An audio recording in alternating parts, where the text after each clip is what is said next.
Welcome to the Cattle Innovation Station podcast, bringing you the innovative new ways of the cattle industry. I'm your host, Baxter Whitworth. And I'm your co-host, Paul Hayes.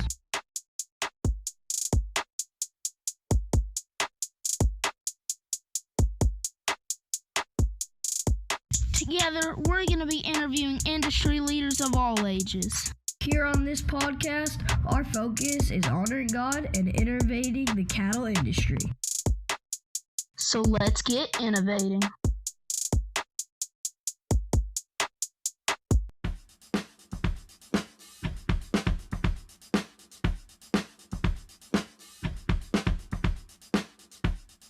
Have you been looking for a place to buy top quality AI sire semen or collect a bull of your own? Well, look no further than Elgin Breeding Services. Located in Elgin, Texas, Elgin Breeding Service is not only one of the best breeding services in the business, but also has superior customer service. Contact them at ebsbull@elginbreedingservices.com or by phone at 512-285-2019. Again, that's 512-285-2019. And visit their website at elginbreedingservice.com.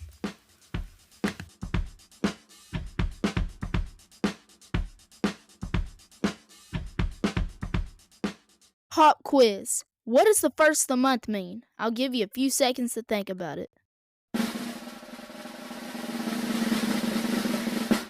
It means another episode of the Cattle Innovation Station podcast. This episode is really exciting. It holds the second part of the interview with Miss Hillary Velker, along with a surprise interview with, well, it's a surprise, so I won't tell you who it's with, but it's over reproductive efficiency, and trust me, you absolutely do not want to miss it. So enjoy this episode over reproduction, and I hope you learn a lot, as I did too.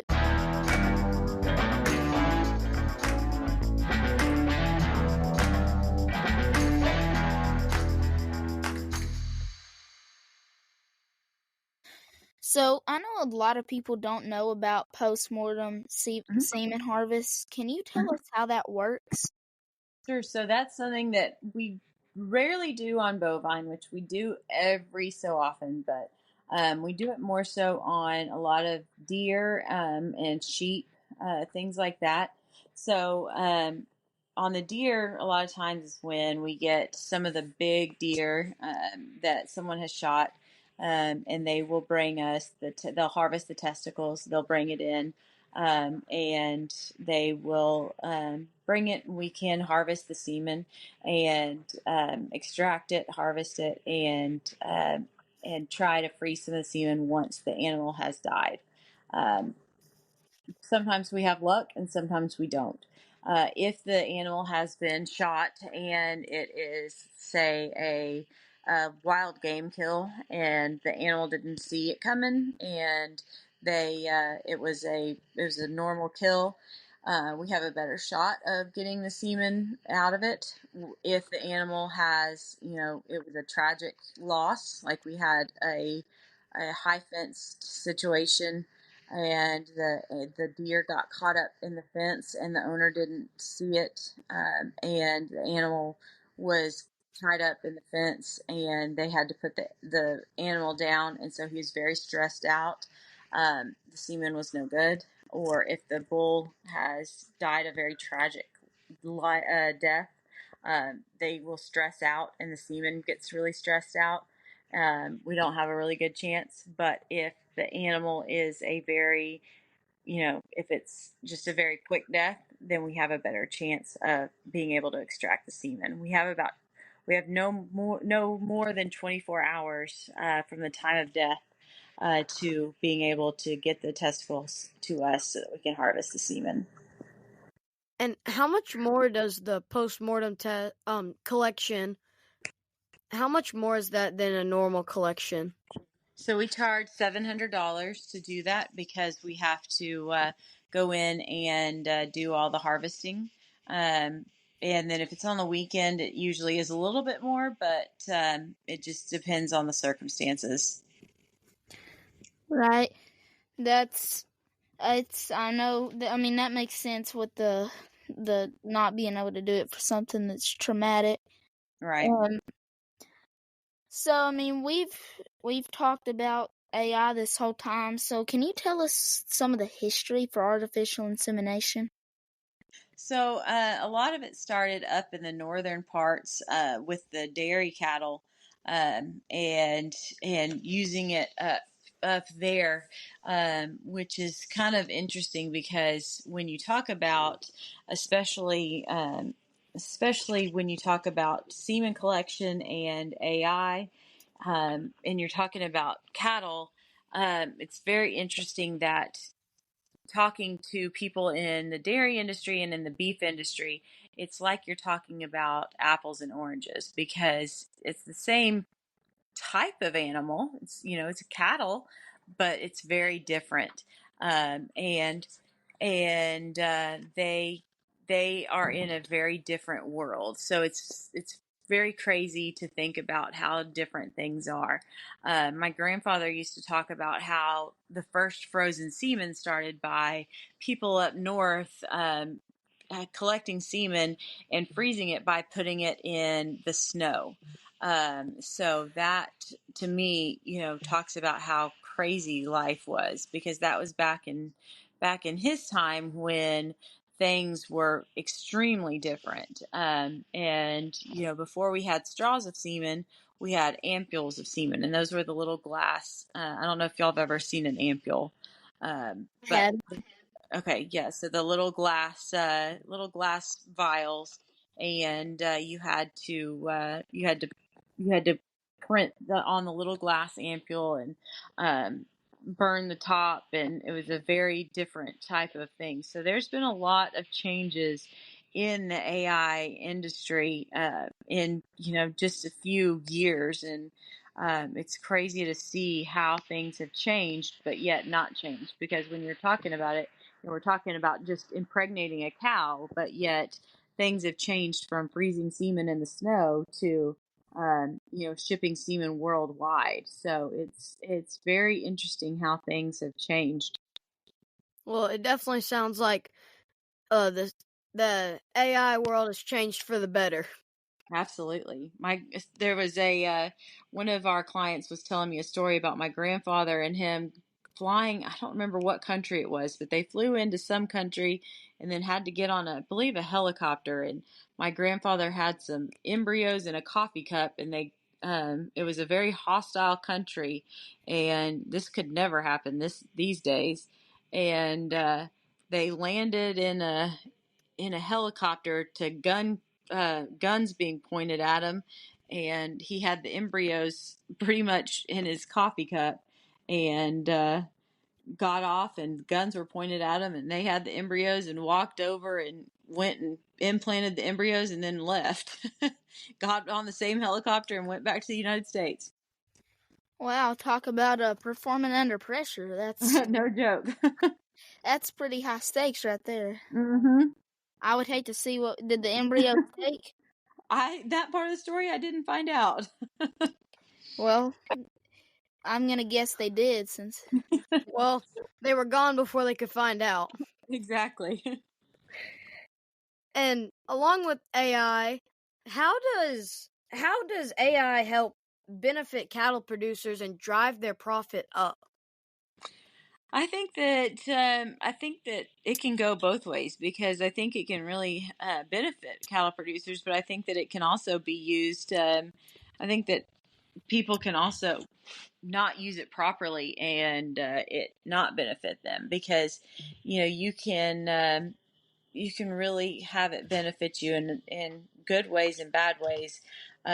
If you get semen, you can really market yourself and put yourself out there and really drive up your program and have a really great semen program and cattle ranch and be able to use those profits to purchase new animals, purchase new things, and go on and for bigger and better things. Um, Especially with the way of the world these days, sell internationally and or even just locally and just really push yourself. And go on, find new things to do.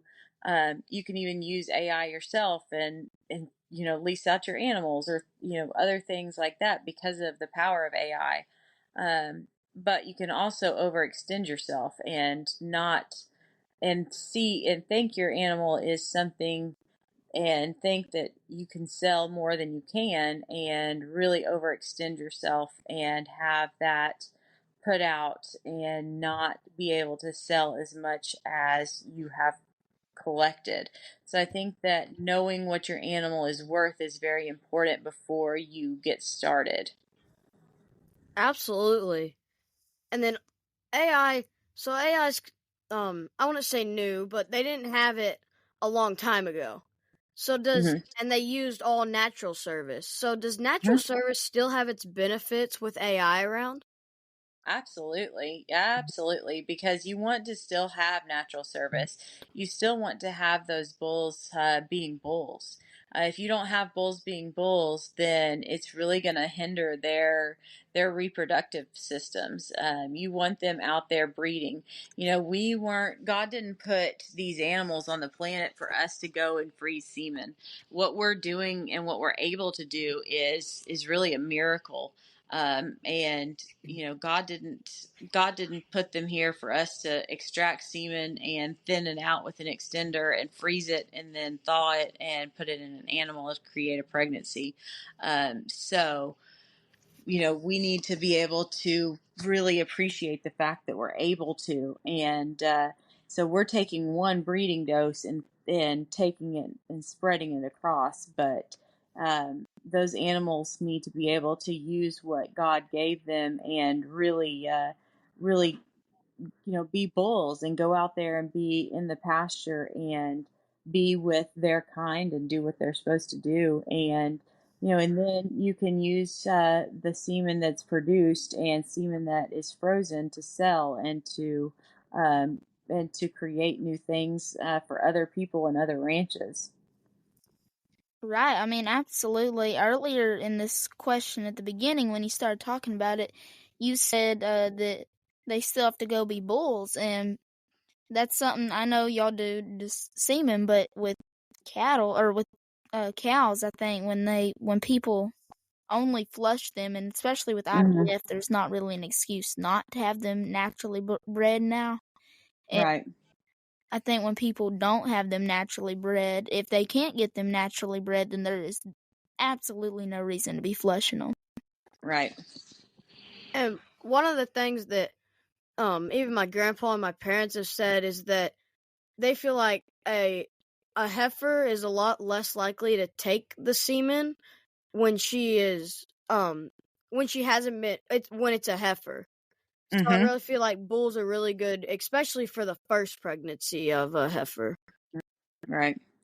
Yeah, you really want them to be able to be the natural animal that God created and really, really be out there in the pasture and do what they're supposed to do. And, if they're not doing what they're supposed to do when we're pushing them to do what we want them to do, maybe give them a chance to do what God wanted them to do and see what happens. Right.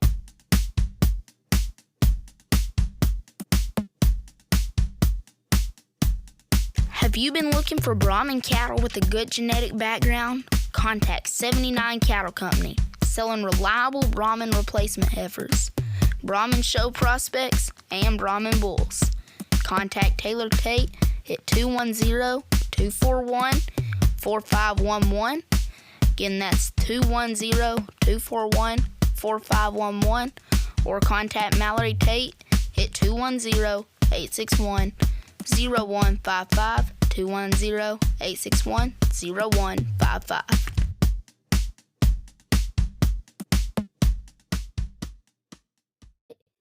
Now, let me just make sure of this. When y'all do sex semen, y'all have to ship it to ST Genetics. Is that correct? Yes, that's right. So, what are some of the benefits of sex semen? And then also, I forgot to ask this, but how does that process work? So the process is pretty much the same as I explained for collecting the semen, but it just stops there. And we put their extender in it, and it's driven to sexing technologies and or shipped to ABS, and it gets put on their machine. Um, excuse me, and that is pretty much it. So then they put it on their machine and tell us if it works. We do not have great. It doesn't. We don't have a lot that ends up working. Um, so I'd say the benefits of sex semen are if it works and if it actually gets sex, um, then you get to pay more money for semen that is either male or female semen, and you get to sell it for a lot of money. that's about that's about the benefits that I'd say.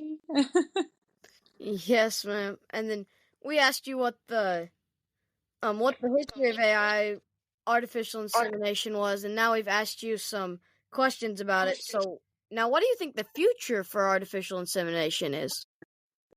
I don't know. I hope that it continues to grow because, um, I hope that there's a lot of people. It's a lost art. We find people that are calling and saying, "Hey, do you know someone that can AI my cattle? Do you know someone that can AI my cattle?"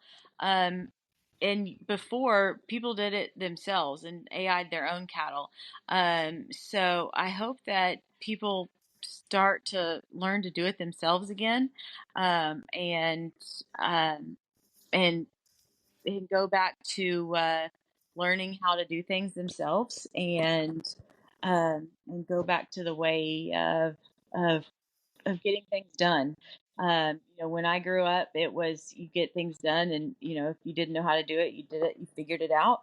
Instead of calling and Googling and YouTubing, um, figure it out. Now we have YouTube and Google, and people still call to figure things out. So hopefully people will use technology and and utilize that, and hopefully AI grows. Absolutely, and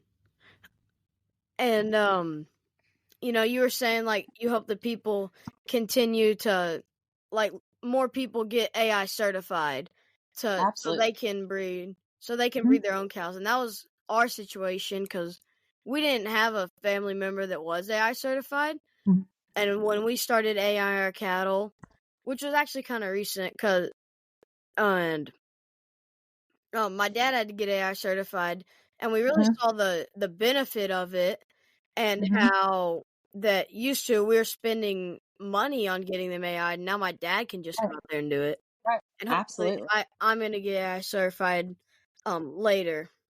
Mhm. That's definitely something hope to do soon. Good.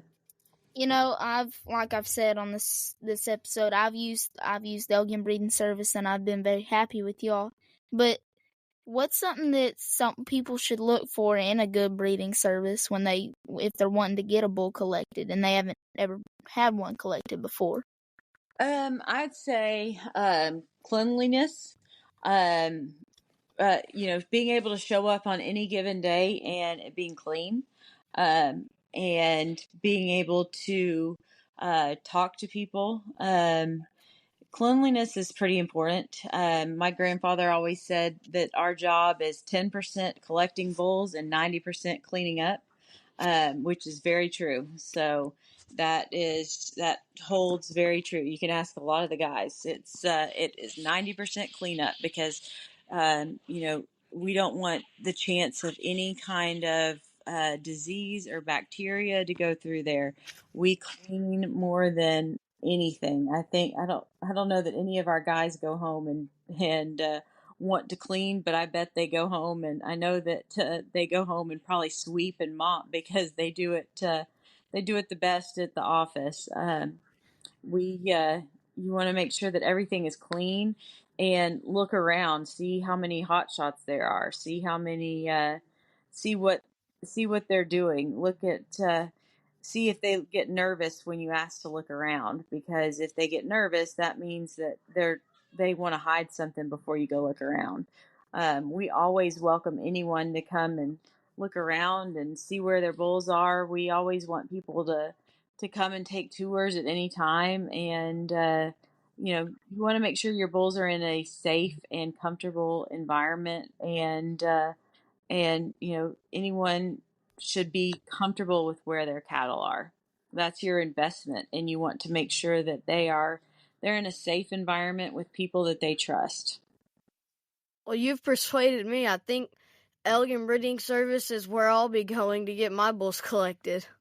Well, good. We'll be happy to have you. I remember the first time I ever came to EBS, saw the whole team just kind of stop what they were doing to give me a tour of the facility, and I was so impressed. And you said breeding bulls and then collecting the semen and cleaning the facility, but there's something else that I think I want to give y'all a shout out to that y'all do very well, and that is customer service. Y'all have always been, or to me, y'all have always been very amazing in y'all's customer service. So how do y'all ensure quality customer service for y'all's business? Well, first of all, thank you, but you are one of our VIP customers, so just so you know that. Not very many people have, we only have one customer with their picture on the wall in the front office, and that's you. So, but I think the most important thing is that we see our people, first of all, at the office as not just employees and as people, but we're a team and we're a family. So that's important. Before I can expect my people to treat clients well, I have to treat them with respect and treat them well. Those are not just people that work for me and work for my family. Those are my family, and they're my friends, and they're my people. I count on them every day, and I count on them to do right by my clients and to do right by my people. And before I can count on them to do that, I treat them, or I try to treat them, but I really do feel like they are another family to me. So that, I think, is what sets us apart for providing customer service, is that we all feel like we are another family. We enjoy each other's company, and we hang out sometimes beyond work, and that makes it so much easier when you enjoy who you're working with and what you're doing. And then that makes the customer service easier, because you want to be able to please who you're working for. You want to please your clients, and you want to make sure that they're happy, and you want to make sure that everybody that is involved in the business, clients and customers and anyone, you want to make sure that they're happy. Right. I've heard it said that you never work a day in your life if you enjoy what you do. So Absolutely. I mean, Baxter's told me about y'all and how good y'all's customer service is and how nice y'all are, and you've said about it. So I'm pretty much dead set that that's where I'm gonna go to get all my bulls collected in the future. Well, great. We are excited for you and to see where your program goes. Yes, ma'am. EP Cattle Company. Owned by Eddie Wilson, EP Cattle Company is home of Sir Rao's Handshake. Rao's Handshake is a sound-structured, heavy-muscled bull that is really bold-ribbed. So it comes with no surprise that he is a Fort Worth and San Antonio Junior Show Division Champion and Rio Grande Valley Open Show Division Champion. He is a grandson of BRC Noble and JDH Shank Manso, and is also a great-grandson of Mr. H. Elijah Manso. you can contact Eddie Wilson or Nicole Wilson on Facebook at EP Cattle Company. So remember, if you're looking for some well-performing, registered Brahman genetics, contact Eddie Wilson on Facebook.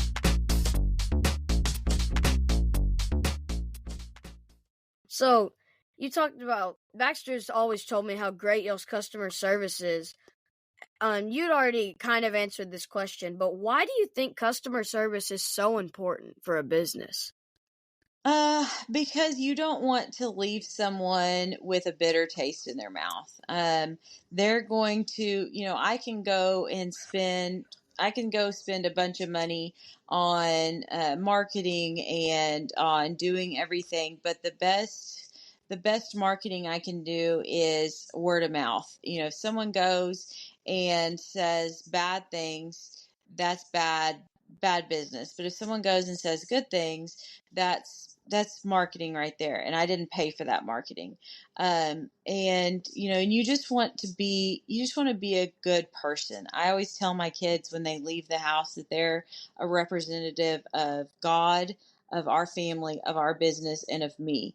And so, I always feel that way about myself. When I leave the house, I'm a representative of my business, of myself, of my faith. And so if I'm that representative and I'm a good representative, then I have to be that good customer service. So you want to have that good customer service and provide that good customer service so that you are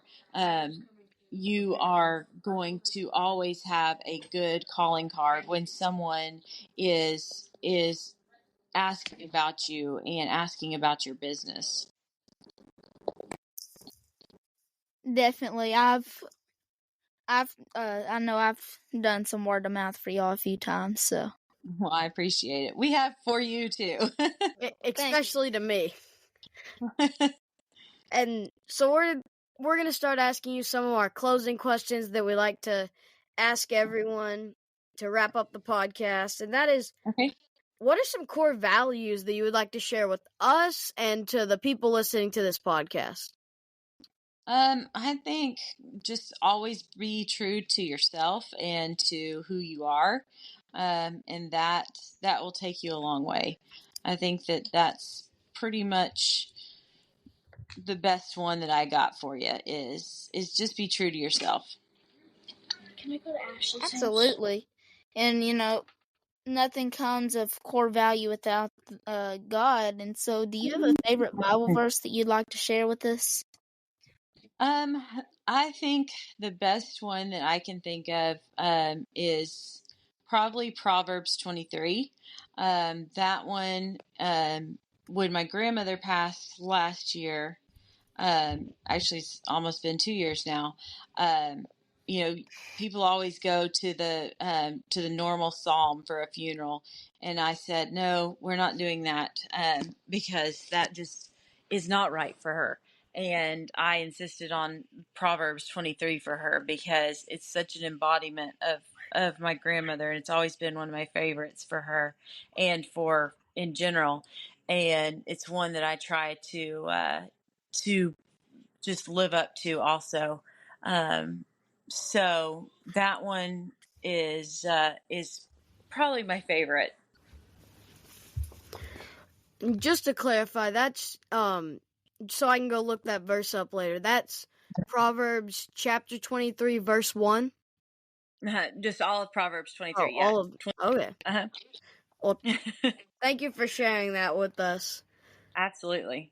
And is there anything else that you had on your mind coming onto the podcast, or just anything you'd like to share with people listening to this or us? I don't think so. I will say that I am very impressed with you boys. I think that y'all are two that that the youth can definitely look up to, and I'm very excited to watch y'all's future. I've definitely told some of my friends about y'all, and I'm excited to watch y'all's future and see what y'all do in the world. Absolutely. Well, I want to thank you for that. And before we start closing up, is there a story that you might want to share with us about maybe a frog? Sure. So, when we were little, there we always would put things in liquid nitrogen, and my brother and one of his friends put a frog in one of the tanks in liquid nitrogen, and they lost it um, for about 20 years. And a few years ago, my brother found the frog in the same tank in liquid nitrogen. And yeah, so it was probably a good 20-25 years that the frog was lost. It was still intact.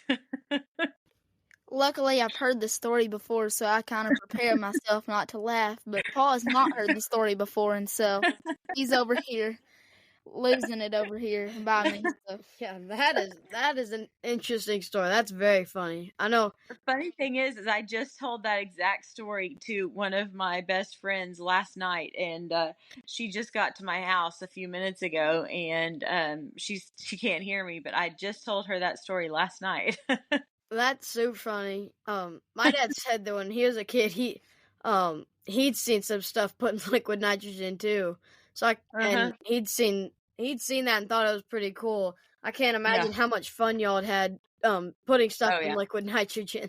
Oh yeah, absolutely. Yeah, when my daughter had to be up there with me until about 2 in the morning the other day pulling an order, and she was playing Elsa with liquid nitrogen, and it was it's always fun. Well, family first. Yeah, absolutely. Well, this interview has been absolutely amazing. I've had a lot of fun. We've gone well over an hour and 20 minutes, so I've definitely enjoyed this, and thank you for joining us today. Paul, you have anything you'd like to say? Just thank you for joining us, and thank you for sharing all that knowledge with us so we can help expand that to other people so they can learn more and help innovate and change their herds. Yes, sir. Thank y'all as well. Yes, ma'am. Thank you. Thank you. Have a nice day, and to everyone listening, thank you for tuning in. Have a nice day. Y'all too. Bye.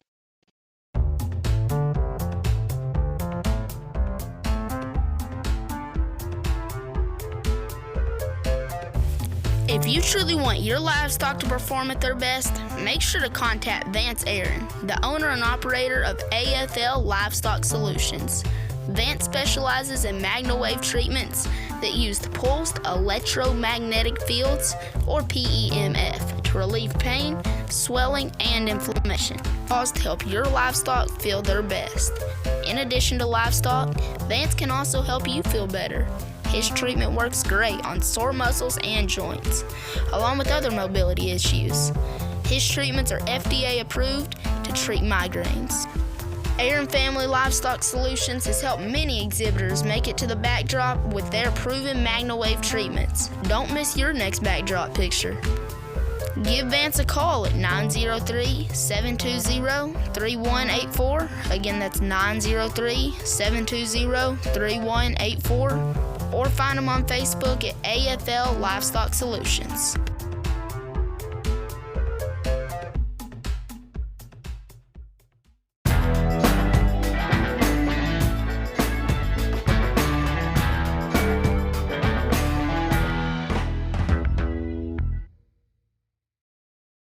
Now, I don't know about y'all, but I really enjoyed that interview with Miss Hillary Velker. And I'm excited to interview Mr. Brandon Cottrell on reproductive efficiency, and I'm very grateful to him for doing this on short notice. Brandon Cottrell is the owner, along with his wife, of B.R. Cottrell Ranch in Wharton, Texas, where they raise registered Brahmins, and I promise this won't be breed specific, as I promised in our first episode. But we're going to talk about reproductive efficiency, so I'm proud to introduce Mr. Brandon Cottrell. Baxter, How are you today? I'm fantastic, and I am so glad to be here. I've been listening to you and Paul's podcast, and I love it. And I was so honored that you called me today and asked me to be a part of it. And so I think it's going to be a lot of fun. And you just lead me in the direction that you want to go. Yes, sir. Well, I know that reproductive efficiency is a term that is something it gets thrown around a lot. And in some places, sometimes it doesn't get talked about enough in the right context. But for people that don't quite understand what reproductive efficiency is, could you just kind of explain that for us? Yeah, so it's reproductive efficiency. When we think about the cattle industry, we think about a cow has to produce a calf every year and has to raise that calf efficiently, but also breed back efficiently, and she needs to do so for a long time. A cow only lives so long, and we need her to make, and that's her way of making us money, right? Is producing a calf each and every year that we can have something to market. But when we think about inputs and outputs that go into that, she has to do that efficiently. And we say, if you ask me to define efficiency, but I'm including efficiency in the definition. So I guess the best way, I quickly Googled this here a second ago, just so I could efficiently define it for you. But I was like, the term efficiency can be defined as the ability to achieve an end goal with little to no waste, effort, or energy. Being efficient means you can achieve your results by putting the resources you have to use in the best way possible. Put simply, everything is efficient if nothing is wasted and all processes are optimized.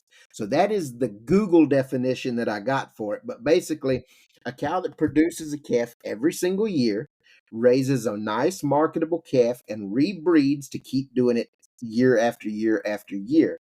Now, and use the resources that she has available to the best of her ability. Because when we start talking about efficiency, environment comes into effect there a lot as well, in terms of nutrition and management and all that kind of stuff. And we can feed one to death, but at some point you end up putting more feed into them than what they can give back to you. So a cow that can do the most on the least amount is what I would say is a reproductively efficient cow. Right, and we'll actually talk about the environment in a second because that does play a big role on reproductive efficiency. And I've heard you talk about before people using IVF or embryo transfer on cows that they can't before that cow even has a calf, or that cow couldn't have a calf, so they're and that's a real or that cow may have won some shows for them or something and they want calves out of that calf. But what's your take on that? Well, to me, that's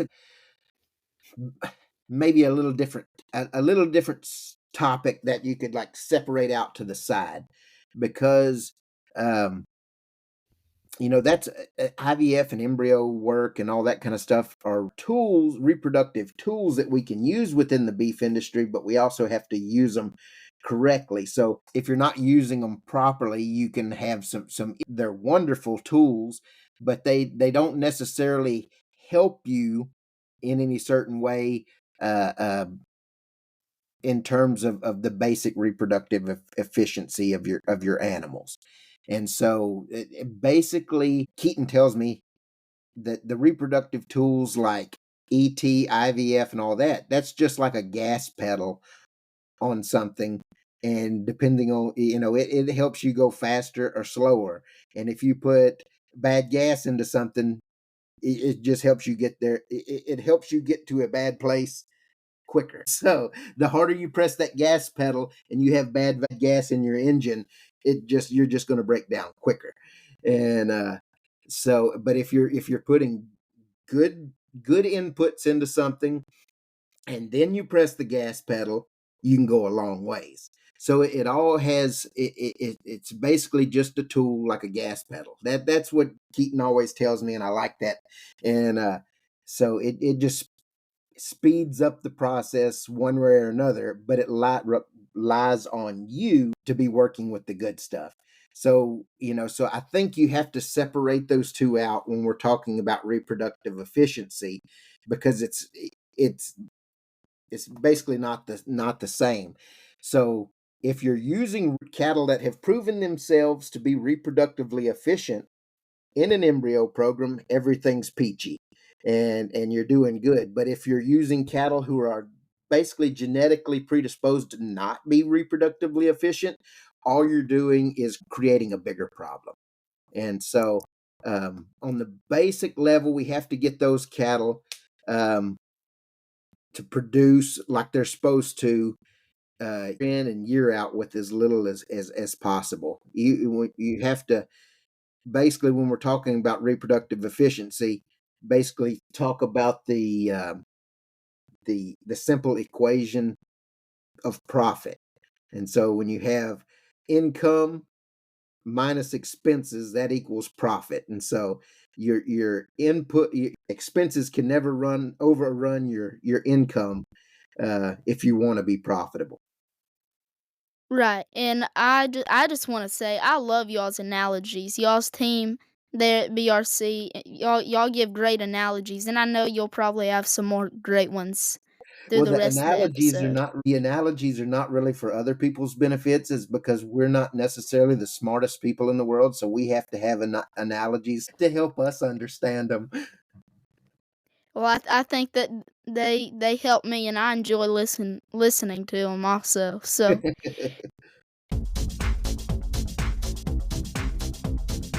Top Notch Cattle Company, selling semen on high quality registered red and gray Brahman cattle that are reproductively efficient, structurally sound, big ribbed, heavy muscled, and deep bodied. Contact me at 903-649-9155. Again, that's 903-649-9155. Or email me at bbwtopnotchcattle@gmail.com.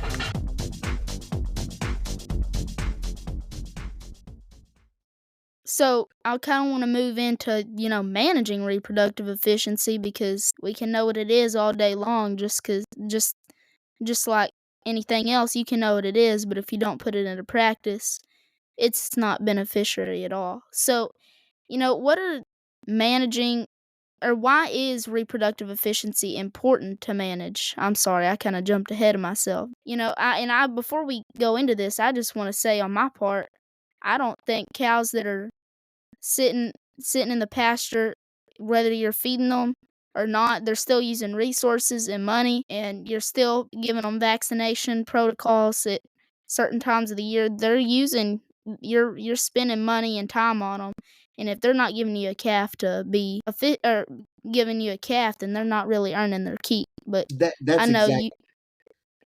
that's Go ahead, sir. exactly right, because just her being there, she's costing money because she's taking up space. She's taking up resources because she's eating and she's doing that. So for her to earn her keep, she's going to have to breed, raise a calf, and do it again over and over and over again. And so if she's just standing there open, she's costing you the same amount of money as a pregnant cow is. So she might as well be pregnant. And I would say, just to jump back real quick on something, nowadays we hear the term reproductive efficiency a lot, and it's become kind of a buzzword. But it's good that people are coming back and focusing on it, because it should be the basis of cattle production. We have to make sure the cattle are reproductively efficient before we can focus on anything else. But I think over the years, some of the cool shiny things have come along the way, with people chasing, whether it's heavy weaning weights, heavy yearling weights, lots and lots of marbling, and they want to be the biggest and the best in every trait. And they've kind of lost sight of the basic principle of reproductive efficiency. But now it's very refreshing that those people have done that, and now they're realizing, hey, we might have gone a little bit too far. We need to dial it back. I know within our own operation, that's kind of where we went, what got us turned back on to making sure that we keep those cattle reproductively sound. And because I know at one time we're like, man, I want the heaviest weaning weight. I want the heaviest yearling weight, and we focused a lot on growth. And then we talked about, oh, we need to improve the carcasses. So we're working to improve the carcasses and working to improve the carcasses. But over time, we started to realize, hey, some of those traits that we're selecting for might not be the most beneficial, or might be a little bit antagonistic to uh, some of the reproductive traits. So we have to take everything in moderation, and we had to kind of dial things back and make sure we never lost our feel for reproductive efficiency. We kind of grown, and we've got to a spot where, yeah, we need all that stuff, but we want it in a balanced way from start to finish. And because a lot of the traits that help us make more money don't necessarily help each other along the way, but they're all important. And so to balance those traits across the board, it's best to kind of take everything in moderation. And the longer we've been in this, first and foremost, you have to make sure that the cattle can reproduce and do it efficiently over time. And then you can start adding in all the other cool stuff as you go, but never lose sight of it. But it's, like I said, very refreshing that it's being brought back into the spotlight. Right, and you were talking about people getting ahead with other traits. I want to talk about that for a second because I liked how you called it the shiny traits, or I was gonna say not all that glitters is gold. So, Yeah, that's right. And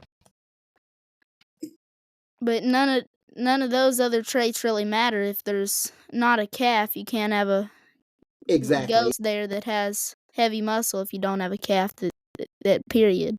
that's right. Yep. And what good is having a shiny new car if you don't have the gas to go in it? You're just going to sit there and look at it, right? Absolutely. Well, so I kind of jumped the gun earlier in talking about management of reproductive efficiency, but I think we've reached that point now where we can talk about it. And I had a conversation with AJ Knowles at the Bluebonnet Kickoff Classic, and I had a nice conversation with him about how reproductive efficiency is very low in heritability. And so genetics play lesser impact on it because there's so many contributing factors within the cow to reproductive efficiency. It's funny you mentioned AJ. That guy is sharp, and I love visiting with him. And he's one of those people that like you, kind of help inspire me to keep doing better. And is the kind of guys that you can bounce ideas off of. And iron sharpens iron, right? So you want to surround yourself with as many people that'll not necessarily help you, but help you, you know, help you better yourself. Rachel always tells me to you become the average of the 5 people you hang around with the most. And so I always like to try to surround myself with good people in any area, whether it's morals, whether it's smart or intellectual type stuff, or that, and because they just help make me better, right? Iron sharpens iron. So it's funny you mentioned AJ because he's awesome, but talking about reproductive heritability, he's right. And over the years, it's been proven that is reproductive is a lowly heritable trait. And we had a podcast not too long ago where we had Jimmy Sartwell on, and he explained it best with an analogy, right? So that was easier for me to explain. Being lowly heritable, he said the best way to explain that, it's like a great big cargo plane, right? It takes a lot to get it started, and it takes a lot to keep it going. But once it's going, the inertia of it takes a lot to turn around. So you have to, which also means that you can manage it. The environment has a huge effect on that. And so you can work with cattle who might not have been genetically predisposed in the past, in reproduction, and you can work through management to change that. and it can be done over time. And so that would be a lowly heritable trait versus a high heritability trait like marbling or something. You can do, you can just go find you high marbling bulls and put those on some cows to help improve things very quickly, right? But the lowly heritable traits require a little more management, and so that's the best way I know to explain it.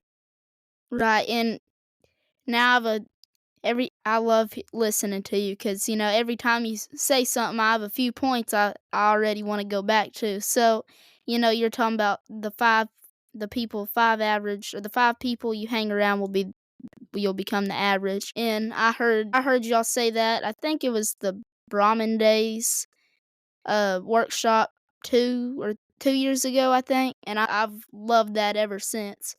But we going back to the low heritability of genetics, something that going back to Mr. AJ Knowles, he told me that the most crucial thing genetic wise for reproductive efficiency is starting with highly reproductive cattle, because if you do that, then it's easier to breed to continue that. And since it's so low in heritability, it's extremely hard to improve that by That's right. breeding. Yes, and through genetics. That's right. And so, but just like he said, why not start in a better spot by picking cattle to begin with that are already pretty good at reproduction? Absolutely.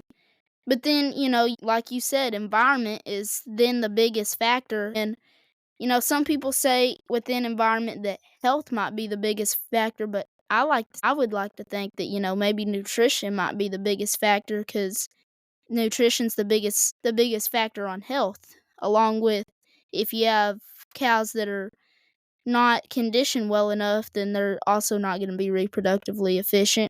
With the opposite is true. If they're overly conditioned, they won't be efficient enough. That's right, because a cow is not going to be able to reproduce if she can't take care of herself already. So she has to be able to maintain herself before she ever thinks about trying to have a baby and reproduce, right? So she's got to be able to take care of herself and then get bred.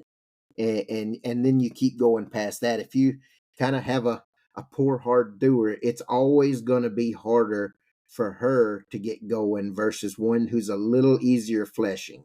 But of course, you can always have the other extreme of that, of cattle that are too fat, and because then they start putting um, um, fat around all their reproductive organs, and it just causes a lot more problems. And the hormones that go into helping them be reproductively efficient get absorbed in the fat quicker, so they never reach their targeted areas that's going to cause those cattle to cycle and breed and conceive and all that kind of stuff. And so having cattle in good enough condition to take care of themselves and breed is very important. Right. And And so that's where nutrition comes in. Yeah. right. And so that, on that note, there's other traits that help reproductive efficiency, because feed efficiency, making sure those cattle are maintained, but also structural correctness, because you may have a reproductive cow, but if she lives 5 years, she's not going to have very many calves for you. But That's if right. she lives 15 years, then she's going to have a lot more calves for you than the other one. That's right. And I think there's a lot more traits that go into reproductive efficiency than people give credit to. And you could say a lot of these might be convenience traits, and that's as far as good udders and good feet and that kind of stuff. But they're not really convenience traits. They're pretty important when you talk about your bottom line. And while it makes ranching easier, you can help a cow nurse a calf all day long, but it sure would have been a whole lot better and take up less resources if she would have just did it on her own. And so, because you put that kind of animal that requires assistance into one of these big outfits that just seeds their cattle twice a year and gathers calves and peel them off. If the cow comes to the pen and she doesn't have a calf inside, she's not going to be there next year. They're going to get rid of her. She's going to load on the truck and sell by the pound. So Right. we got to keep all of that in mind. And what we're viewed as convenience traits, I feel should be hallmark traits. They're at the foundation level and included in reproductive efficiency. So you're definitely right on that. Just I talked about structural soundness. That made me think back to, I think it was the first part of the interview with Miss Hillary, that she talked about how feet and leg structural soundness is something they hope for in every bull that comes in to their facility, because it always correlates with great, or not always, but it helps correlate with more reproductive bulls. So That's right. I really thought that was interesting. Yeah, if a bull that has a structural issue, as big as those bulls are, and they have to you use so much energy just to move around. If they have a problem that causes, say a bull straight legged, that's going to, over time, that's going to really cause some stress on his joints, and he's just not going to feel good. And if a bull, or like, if you don't feel good, you're not going to perform at your optimum level. But Right. if Stress is never a good thing. that's right. And so we have to make sure the cattle feel good in terms of being able to just move around. And so being structurally sound is very important to make sure that they do that. I like to think of it, are you going to be more productive in a day if you got 8 hours or more than that sleep the night before? Are you going to be more productive in a day if you got 6 hours of sleep? You're probably going to be more productive if you got more sleep and you feel better. So Yeah. The older I get, I start to get aches and pains in my joints and this and that. And you wake up sometimes in the morning and you're just like, man, I don't want to get out of bed. And all day long, you're like struggling and you're not necessarily putting the most effort into stuff because you don't feel good. But then there's some of those days where you're feeling good and you pop right out of bed and you're super productive because you're feeling good and get a lot of things accomplished. But if you don't have those aches and pains, and so that kind of goes with reproductive structural soundness too. It's a similar kind of principle. right, and I'm glad I'm a human and not a bull, because I'm not structurally sound. My feet and knees are messed up pretty good. But I definitely understand where you're coming from, because Yep. running cross country some mornings isn't very fun when your knees and feet are hurting. I bet. And because I'm not even going to, in my physical condition, I'm not even going to attempt to run cross country. I'm glad I made you laugh at some point through here, because I love your laugh. I was nervous because I'm like, every time I hear our podcast, I'm like, I sound like an idiot when I laugh. And so I was nervous. I didn't want to mess up your podcast. Oh no, I love it. Hi guys, I'm your co-host, Paul Hayes, and I'd like to tell y'all about my family business that has been going on for over 50 years now, and that is raising quality registered Brahman cattle. Our ranch is called Flat Rock Brahmins, and we have locations in Glen Rose and LaGrange, Texas. And we are here for all of your cattle needs. Whether it's needing show cattle, replacement females, or even a new herd sire, we would be happy to earn your business and watch our genetics excel in your herd. You can contact me by email at paulhayesv@icloud.com, or my dad, who helps manage the ranch, at paulhayesiv@icloud.com, or over the phone at 817-964-2752.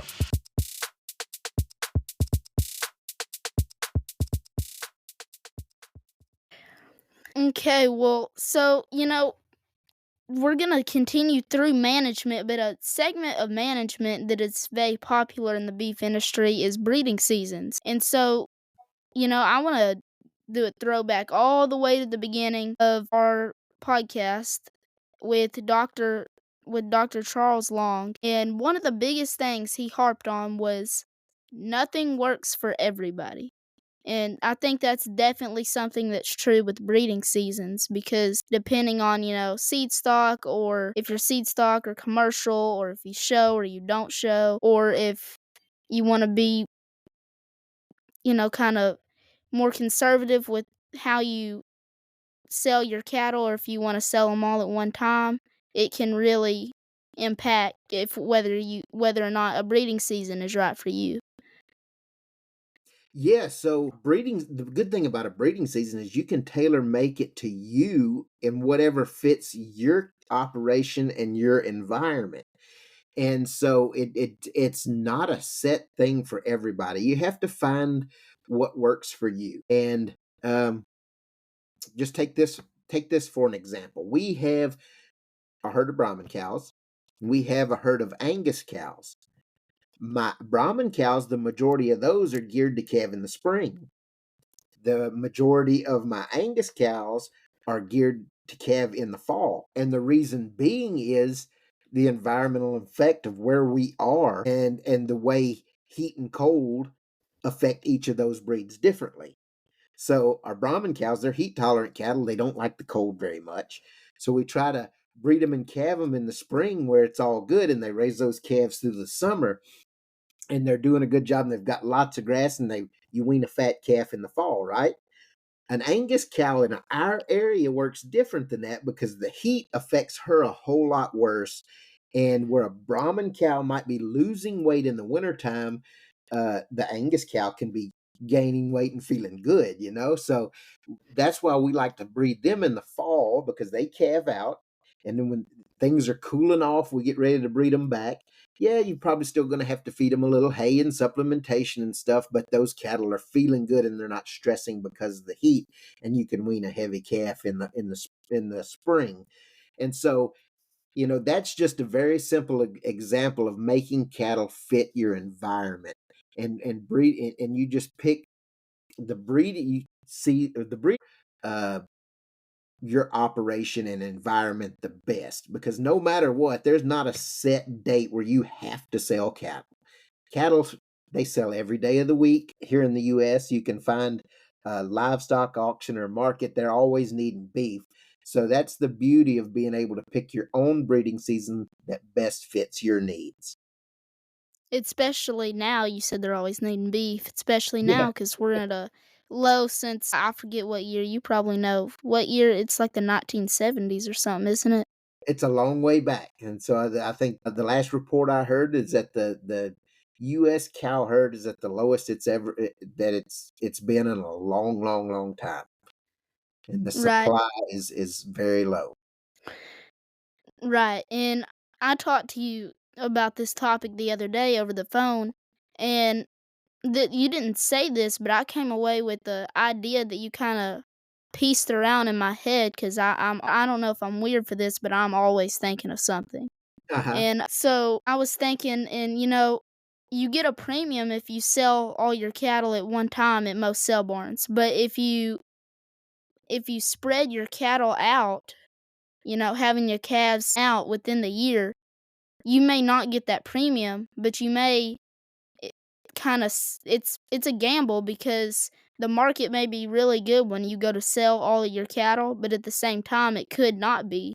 And if it's not, then it's not going to be good for your business. But if you spread them out throughout the year, it's kind of an insurance plan. But I then again, like I I said, remember talking about this. I see what you're saying, and but you have to think of that in the different viewpoints, the viewpoints of the producer and the viewpoints of the buyer. If I'm buying, I want to buy as many cattle that are as uniform as possible to fill up a truck, to be efficient with my freight costs and get them to the feedlot, right? And manage them in big groups. And because it's very hard and it takes a long time to piece together cattle here and there. And if you could do it in the bigger groups, that's wonderful. So a defined breeding cattle that come from a defined breeding season that are really tight and uniform in every aspect, they're going to do really good for him. So he's going to pay a premium for those cattle. On the other hand side of that, as a producer, it can be a little bit harder to manage, because if you're only getting a paycheck once a year, you've got 364 other days that you have to account for, and that bills are still coming in. You only get that paycheck Right. one day a year, but the rest of the year, you've still got a light bill coming in, you've still got a feed bill coming in, and this and that. So you have to be able to manage that money to make it last all year. Some people are really good at that, and some people can manage that. They get that one check and they can manage it and make it, last through the whole year. Not this guy. I can't do that, because when I get money, I want to spend it. And so I'll do pretty good for a couple of months, but then I'll spend 6 months eating crackers and cheese because I Right. didn't spend my money wisely. We have in the area that we're very lucky that, with the exception for about 3 months, we can calve all the time. And if we're calving all the time, that means throughout the year, I'll always have something ready to sell at some point to help me cash flow. And so I might have an unexpected bill come in the mail, and you're like, oh man, I didn't account for this. But if I needed to, I go sell a calf and pay that bill. And Right. so, like I said, build your program around your environment and your abilities, and make it, you can customize it. There's not one size fits all. And that's the fun part about this deal, is that you can make it work for you and be able to make sure you keep yourself in business. Right. And we were talking about cash flow, and I don't know about y'all, but with us, something's liable to break down at some part of the year. A few times probably too, Oh yeah. cuz Just the other day, we were in the hayfield and the windshield busted out of my tractor, and I have no idea how, but it did, and I wasn't expecting that. And that's an extra a couple $100 that I wasn't working on spending. So it's little surprises like that come along. The fixed costs are easy to account for. It's those unexpected ones that are bound to come that'll get you. right. You were talking about the hayfield. That is the place of stuff to break down. And now with how they're doing these trucks nowadays, some of these parts take forever and they can cost a little bit more too, especially if That's right. the truck that you're needing to use isn't You bet. in production. But there are some it's definitely does depend on, like you said, your program and your abilities and how you want to run your operation. That's right. You have to find what works for you.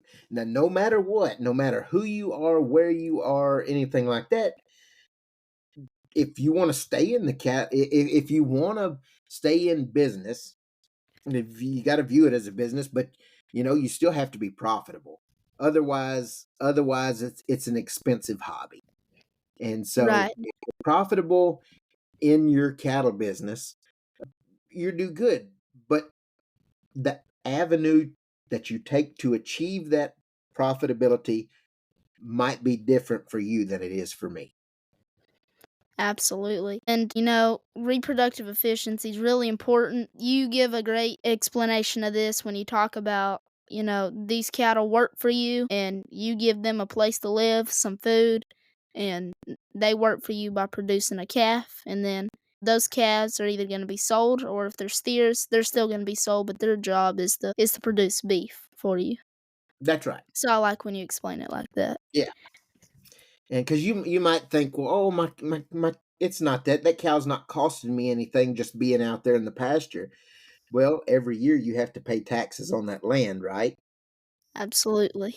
And there's different factors that a lot of people don't think about when you talk about interest on money and different things like that go into it, that while she's just standing out in the pasture, you might not think she's costing you money, but she's costing you money. And so anything she can be doing to make the most money possible in the easiest way and most efficient way possible, that's what we got to work toward. And unless you're just super lucky and all times of the year, every year, you have great, plentiful grass, you're going to have to buy some hay or some sort of forage at some point, and that costs money also. So That's right. Of course, there's good years and there's bad years, and it feels like the past right, few years we've had more bad years, and we've been getting a lot of rain this time. We weren't able to make a whole bunch of hay last year because it was too dry. Well, this year we got all kinds of rain, and now we can't make hay, but because it's too right. wet. Not everything is always going to be perfect. You have to manage your way around a lot of issues. And inflation isn't very helpful with that either. Well, we're already kind of going over the point here of time, but could you just before we go, could you just kind of explain the difference between IVF and ET just cuz I know that's something that maybe not everyone understands. So, I mean, you hear a lot of people. I think it all falls maybe under the category of embryo transfer because that's what we're doing. We're taking embryos from one animal uh, and putting them in another animal for that one for that recipient to raise. I think the difference between IVF or in vitro fertilization and conventional embryo transfer is just the different processes of how you do it. And so, conventional embryo transfer, you would give those cattle drugs to make them what you call super ovulate and produce a bunch of embryos at one time versus where they would have normally only produced one each cycle naturally. You can manipulate her heat cycle and make her produce a bunch at one time, and then when that cow comes in heat at the right time, you can artificially inseminate that cow and then let that cow naturally incubate those fertilized embryos for 7 days. And then you go in and actually flush out her reproductive tract um, with a certain kind of a medium and bring those embryos out into a little collection filter. And then you can start going out and putting those embryos in the recipients. IVF is different process where they'll go in and before those eggs are ovulated, I may not be using the right term, the right terms here and there, but as far as oocytes and this and that, but you basically go get those eggs before they're ever ovulated, pull them out, put them in a petri dish, and fertilize them there, and then put them in an incubator for 7 days, and then go put them in the recept. So it's just the different processes of embryo transfer, and not necessarily saying anyone's better than the other, and it might work under different um, Circumstances. different circumstances. Um, and there's pros and cons to both of them, to each of them, and you just find the one that fits best for you. I know in our program a few years back, we did strictly only conventional embryo transfer, and but here for the past 5 years or so, we've swapped and been strictly only IVF, and it's just based on the management side of things. We have morphed into a situation where IVF works better for us, but like I said, at the same time, it depends on your own situation. Right. And before we close up, I just want to say one little thing about AI with reproductive efficiency, and that goes back all the way to what Miss Hillary said about that, about, you know, AI helping reproductive efficiency because it takes out the cattle that aren't reproductive efficient. So I think we're about ready to wrap up. We went about 10 minutes over, but that's okay because I really enjoyed this, and I hope everybody else enjoyed this. And we will definitely have to get you back on our podcast for a full episode sometime in the future. But I'm really grateful for you stepping in short notice and helping me out with this. And I knew if anybody could talk about this on short notice, it would definitely be you. Oh, well, like I said, I'm honored that you even called me. I've just always enjoyed visiting with you and talking with you because of the passion that you have. And it's always fun to share your interest with people who are also truly interested. And so I'm glad to call you a friend, and you inspire me every day to do better. And so I'm just, like I said, honored that you even considered calling me. Yes, sir. Well, thank you. And I definitely enjoyed it. I always enjoy talking to you because you're funny and you have a great way of explaining things. And I don't know, try to make it work for my simple mind. yes, sir. Well, thank you to everybody for listening. I hope you enjoyed it. I hope you learned something. I know I have over with Mr. Cottrell and with Miss Hillary, and I know that I'm excited for this episode to come out. As of recording this, it's only tomorrow that this episode comes out. But I'm excited to get this out, and I hope everyone enjoys it. Thank you for listening. Keep innovating your herd and keep innovating the cattle industry.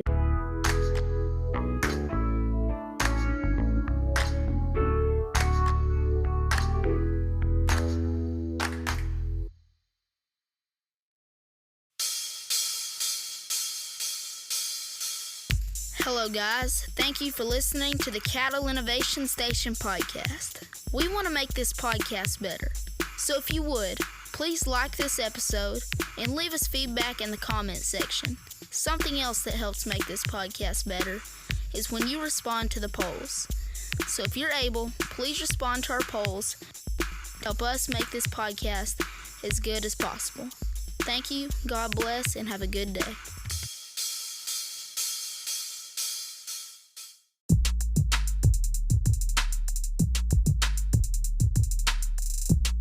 Thank you for listening to the Cattle Innovation Station podcast. We hope you enjoyed the show. I'm your host, Baxter Whitworth. I'm your co-host, Paul Hayes. Remember our key verse, Proverbs 16:3. Commit to the Lord whatever you do, and He will establish your plans. Thank you for listening.